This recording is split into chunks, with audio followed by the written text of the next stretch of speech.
दोस्तों नमस्कार, एक बार फिर से स्वागत है आप सबका साहित्य स्टडी में।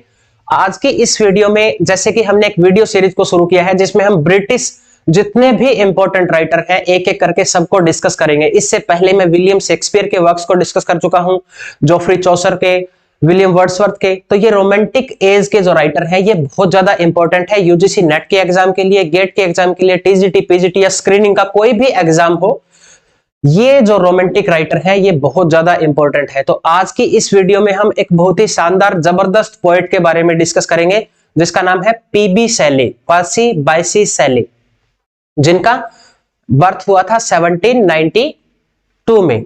1792 में इनका बर्थ होता है और 1822 में इनकी डेथ हो जाती है। इनकी पर्सनल लाइफ के बारे में अगर हम बात करें तो इनके काफी सारे अफेयर थे, बट एक लड़की थी जो पीबी शैले के लिए काफी सीरियस हो गई थी, बट पीबी शैले उससे शादी नहीं करना चाहते थे, बट मजबूरी में उसको शादी करनी पड़ी क्योंकि ये लड़की उसको धमकियां दे रही थी, इमोशनली ब्लैकमेल उसको कर रही थी। उसका नाम था हैरियट वेस्टब्रुक। सबसे पहले हैरियट वेस्टब्रुक से पीबी शैले की शादी हुई थी, बट इनके रिलेशनशिप अच्छे ना होने की वजह से ये जो लड़की है हैरियट वेस्टब्रुक 16 साल की उम्र में ही ये सुसाइड कर लेती है। और इसके बाद पीबी शैले की लाइफ पे विलियम गॉडविन का काफी ज्यादा इंफ्लुएंस रहा है। विलियम गॉडविन, इनके वर्क से इंफ्लुएंस होकर पीबी शैले ने अपने कुछ वर्क्स भी लिखे हैं। ये कौन थे विलियम गॉडविन? मैरी वुलस्टनक्राफ्ट का नाम आपने सुना होगा, जिन्होंने फेमिनिज्म पे सबसे पहला वर्क लिखा था, vindication of the rights of women in 1792। तो ये विलियम गॉडविन की वाइफ थी वो मैरी वुलस्टनक्राफ्ट, और इनकी एक बेटी थी मैरी। तो इनके घर पे ये जाते हैं, विलियम गॉडविन के घर पे काफी कुछ सीखा इन्होंने, और इनकी जो बेटी थी मैरी, इससे पीबी शैले को प्यार हो जाता है। और इसके बाद पीबी शैले से मैरी की शादी हो जाती है। उसके बाद ये मैरी शैली बनती है, राइट।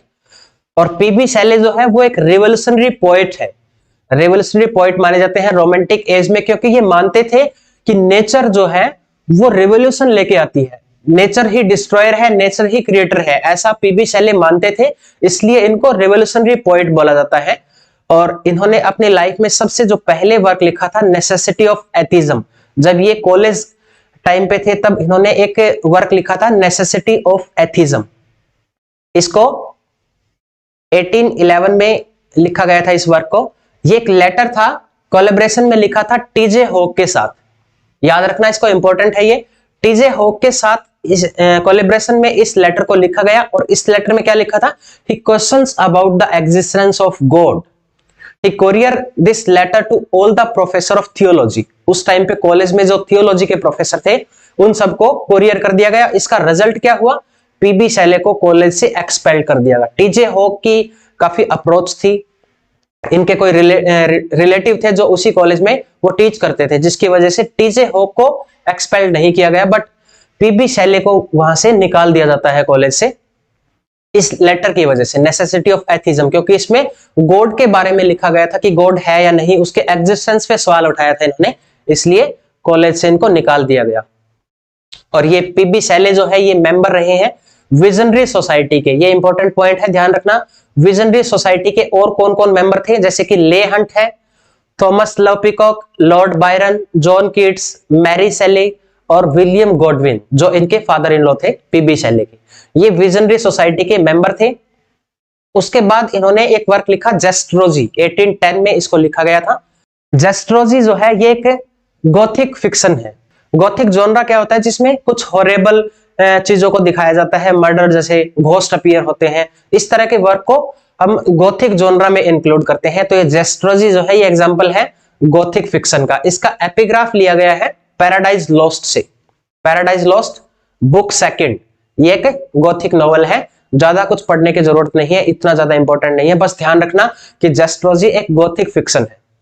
उसके बाद सेंट आर्विन लिखा है जिसका सबटाइटल है ए रोमांस। ये भी एक गॉथिक फिक्शन का ही एग्जांपल है, इसके बारे में भी ज्यादा कुछ पढ़ना नहीं है। देन नेक्स्ट वर्क है क्वीन मैब, जिसको लिखा गया था 1813 में। ये एक फिलोसॉफिकल पोएम है, 9 कैंटोस में लिखा गया है, 17 इसके अंदर नोट्स हैं, जिसको रिपब्लिश किया गया था 1816 में। दोबारा से इसको रिपब्लिश किया गया विद द नेम, ये इसका दोबारा नाम था जब इसको दोबारा पब्लिश किया गया, the demon of the world.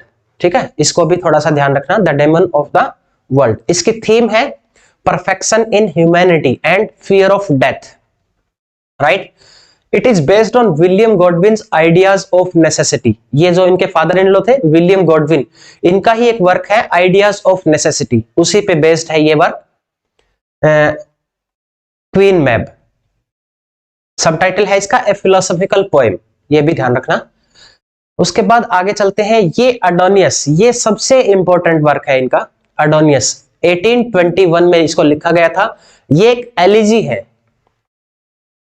Elegy क्या होती है? जो किसी की डेथ के ऊपर लिखी जाती है, और ये जॉन कीट्स की डेथ पे लिखी गई थी। स्पेंसेरियन स्टैंजा है इसमें, 55 स्पेंसेरियन स्टैंजा है इस पोएम में, जिसकी राइम स्कीम है A B A B B C B C C. ये स्पेंसेरियन स्टैंजा की राइम स्कीम होती है, और इसमें रेफरेंस थॉमस चैटरटन का भी मिलेगा आपको। थॉमस चैटरटन जो एक यंगेस्ट पोएट थे, जिनकी डेथ जो अर्ली एज में ही सुसाइड कर लेते हैं, क्योंकि उन्होंने जो वर्क लिखे थे उनको क्रिटिसाइज किया था कुछ क्रिटिक्स ने, इसकी वजह से वो सुसाइड कर लेते हैं। तो ये जो एलिजी है ये जॉन कीट्स की डेथ पे लिखी गई है। जॉन कीट्स की भी अर्ली एज में ही डेथ हो जाती है, और पीबी शेली ने ब्लेम किया है इसके लिए क्वार्टरली रिव्यू को। क्वार्टरली रिव्यू के जो इसके अंदर जो राइटर थे, जो क्रिटिक्स थे, उन्होंने जॉन कीट्स के वर्क्स को काफी ज्यादा क्रिटिसाइज किया। इनका जो वर्क है, जो मोस्ट फेमस, जो मास्टरपीस वर्क माना जाता है जॉन कीट्स का, एंडेमियन, उसको भी क्रिटिसाइज किया। जॉन कीट्स ने खुद ये बोला है कि ये मेरा सबसे बेस्ट वर्क है, बट उसको भी क्वार्टरली रिव्यू ने क्रिटिसाइज किया। इसमें दो लोगों को सबसे ज्यादा एक्यूज किया है, पीबी शेली ने, और वो मानते हैं कि क्वार्टरली रिव्यू ने जो क्रिटिसाइज किया है उसकी वजह से ही इमैच्योर डेथ हुई है जॉन कीट्स की। ही used the phrase for the reviewers, जो इसके रिव्यूअर थे उनके लिए फ्रेज यूज किया है। यहां से पेपर में क्वेश्चन पहले आ चुका है, फिर से पूछा जा सकता है, ध्यान रखना। He used phrase for reviewers nameless worm. Nameless worm किसको बोला है? जॉन विल्सन को। ये रिव्यूअर है क्वार्टरली रिव्यू के, जॉन विल्सन क्रूकर, उसको बोला है nameless worm, and noteless blot बोला है विलियम जेफर्ड को। ठीक है, इन दो के नाम याद रखना जिन्होंने जॉन कीट्स को क्रिटिसाइज किया था, और इस पे फिर अटैक किया पीबी शेली ने। इसमें जो भी रिव्यूअर थे क्वार्टरली रिव्यू के, ये दो नाम, एक तो है जॉन विल्सन क्रूकर और दूसरा है विलियम जेफर्ड, राइट। उसके बाद एक और इंसान है जिसको पीबी शेली ने प्रेज किया है। He praise Joseph Severn who took care of John Keats. जब जॉन कीट्स डेथ बेड पे थे तब उनको बहुत ज्यादा सर्व किया था, बहुत काफी उनके लिए एफर्ट किए थे बचाने के लिए जोसेफ सेवरन ने। इन्होंने काफी टेक केयर की थी जॉन कीट्स की, तो इसलिए पीबी शेली ने जोसेफ सेवरन को इस वर्क में काफी प्रेज किया है। ये इसके इंपॉर्टेंट फैक्ट्स थे, ध्यान रखना। नेक्स्ट उसके बाद आता है द मास्क ऑफ अनार्की। ये एक पॉलिटिकल पोएम है about non violence, follow the event of Peterloo massacre. ये ध्यान रखना, ये एक इवेंट हुआ था, इसमें इसका रेफरेंस है पेटरलू मैस्करे का। प्रीफेस इसका लिखा है ले हंट ने, और पोएम ये शुरू होती है 3 इमेज के साथ, गॉड, किंग्स एंड लॉ। ठीक है, ध्यान रखना, ये तीनों आपको पेपर में इस तरह के क्वेश्चन पूछे जाते हैं कि ये पोएम जो है कौन सी चीज से शुरू, कौन सी इमेज से शुरू नहीं होती है, तो वो 3 ऐसी पोएम ये नाम दे देंगे आपको, गॉड, किंग, लॉ, एक और कुछ डाल देंगे, ठीक है, या रिलीजन डाल देंगे, तो वो आपको फिर एलिमिनेट करना है। तो ध्यान रखना, ये गॉड, किंग और लॉ 3 इमेजेस के साथ ये पोएम शुरू होती है, और इसमें लाइन है let's a great assembly B of the fearless of free. Important line है। और एक इंपॉर्टेंट चीज और ध्यान रखना इसके बारे में, a version of this poem taken by H D. Thoreau. H D. Thoreau एक अमेरिकन राइटर है, ये अमेरिकन ट्रांसेंडेंटलिस्ट राइटर है। इन्होंने अपना एक ऐसे लिखा था सिविल डिसोबीडेंस। सिविल डिसोबीडेंस कहां से इन्फ्लुएंस लेकर उन्होंने लिखा है? मास्क ऑफ अनार्की से। एज इट इज इसी का वर्जन उन्होंने यूज किया है अपने इस वर्क में, सिविल डिसोबीडेंस पे। और महात्मा गांधी ने इसका वर्जन यूज किया है सत्याग्रह में। गुजराती में यह वर्क लिखा गया था, सत्याग्रह, और महात्मा गांधी भी इन्फ्लुएंस हुए हैं पीबी शेली से। ठीक है, उसके बाद लास्ट लाइन है इसकी, ये भी आपको याद करनी है, which in sleep had fallen on you, you are many they are few. Important line है, क्लोजिंग लाइन। उसके बाद अगला वर्क है पीबी शेली का the Cenci. A tragedy in 5 acts, ये इसका सबटाइटल है the Cenci a tragedy in 5 act. इसमें थीम है इंसेक्ट एंड पेट्रीसाइड की, तो थीम आपको याद करनी है इंसेक्ट एंड पेट्रीसाइड। इसमें एक पेंटर का रेफरेंस है गुडियोरिनी। गुडियोरिनी इटालियन एक पेंटर है। इसमें ओलंपियो एंड मोर्जियो किल्ड सेंसी, ये मार देते हैं, दो कैरेक्टर का नाम ध्यान रखना, सेंसी को ये मार देते हैं, ओलंपियो एंड मोर्जियो, ठीक है। देन ओzymandias 1818 में इसको लिखा गया था। इसमें ओzymandias को लिखते टाइम पीबी शैली ने एक पेन नेम यूज किया है, सूडोनेम यूज किया है ग्लिरास्टस, ठीक है, ये नाम ध्यान रखना, पेपर में सूडोनेम भी पूछे जाते हैं। ग्लिरास्टस यूज किया है इस वर्क को ओzymandias को लिखने में पीबी शैली ने, और ये कोलैबोरेशन में लिखा गया था, होरेस स्मिथ के साथ मिलके इस वर्क को लिखा गया है। ओzymandias कौन था? वो a Greek name for the Egyptian pharaoh, pharaoh का मतलब होता है किंग, रमेसेस सेकंड, ये इसके ऊपर बेस्ड है। ओपनिंग लाइन है इसकी, I met a traveller from an antique land, this is the opening line, I met a traveller from an antique land. अब इसके बारे में एक चीज और ध्यान रखना, एंटीक लैंड यहां से टाइटल लिया है इंडियन एक राइटर है अमिताव घोष। अमिताव घोष ने एक नोवेल लिखी है एंटीक लैंड, यहां से इसका टाइटल लिया गया है ओzymandias से, I met a traveller from an antique land. Opening line से ही अमिताव घोष ने टाइटल लिया है अपनी नोवेल के लिए, एंटीक लैंड जो लिखी है। पीबी शैली ने राइटिंग को यूज किया है the great Greek historian writer Diodorus Siculus. Diodorus Siculus के राइटिंग स्टाइल को इस वर्क में पीबी शैली ने यूज किया है, ये फैक्ट भी आपको ध्यान रखना है। देन उसके बाद है जूलियन एंड मेडालो। जूलियन एंड मेडालो जिसका सबटाइटल है एक कन्वर्सेशन, ये कन्वर्सेशन हो रही है दो लोगों के बीच में, जूलियन और मेडालो के बीच में। यहाँ जूलियन जो है वो रिप्रेजेंट करता है पीबी शैली को और मेडालो रिप्रेजेंट करता है लॉर्ड बायरन को। तो इसमें मेडालो की एक लाइन है, most wretched men are cradled in poetry by wrong, they learn in suffering what they teach in song. This is the most important line, comes from Julian and Medello. Then next important work is Alastor, 1816 में इसको लिखा गया था।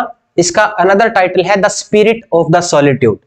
Title was given by T.L. Peacock. Thomas Love peacock ने इसका title दिया था और पिकॉक ने इसको डिफाइन किया, इस वर्क को स्टडी किया है थॉमस पिकॉक ने एलास्टर को, और इसको बोला है evil genius. Thomas Love Peacock studied Alastor and described as evil genius. Here is the another reference. W.B. Yeats, The Wandering of Ossian is based on Alastor. W.B. Yeats का work है The Wandering of Ossian, इसको लिखा है उसने, ये किस पे based है?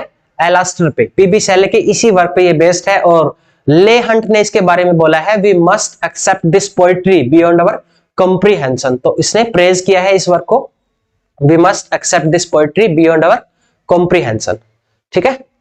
आगे चलते हैं, Prometheus Unbound 1820, date most important है, इसकी डेट आप ध्यान रखना। प्रोमीथियस अनबाउंड कब लिखा गया था? 1820 में, और इसको लिखा है कहां से इंस्पिरेशन मिली है? एक क्लासिकल प्रोमेथिया ए ट्रायोलॉजी बाय एस्किलस, एस्किलस की एक ट्रायोलॉजी है, वहां से ये टाइटल लिया है प्रोमीथियस अनबाउंड, वहीं से इन्फ्लुएंस होकर पीबी शैली ने इस वर्क को लिखा है। इसमें क्या होता है? इसमें फाइट होती है प्रोमेथिया और जुपिटर के बीच में, क्योंकि प्रोमेथिया कुछ चीजें चुराकर, जैसे कि फायर है, नॉलेज है, कुछ नॉलेज है, वो चुराकर ह्यूमन को दे देता है, ह्यूमन बीइंग को, मानव को दे देता है ये, तो जिसकी वजह से जुपिटर उसको एक माउंटेन है, एक रॉक है, वहां पे इसको बांध देता है। इसका लवर है एशिया, प्रोमेथिया का। इसमें एक कैरेक्टर है डेमोगोर्गन, वो बोलता है कि Jupiter is God of all creation, तो ये प्रेज करता है इसको कि जुपिटर जो है वही गॉड है, जितनी भी क्रिएशन है सबको किसने बनाया है? जुपिटर ने।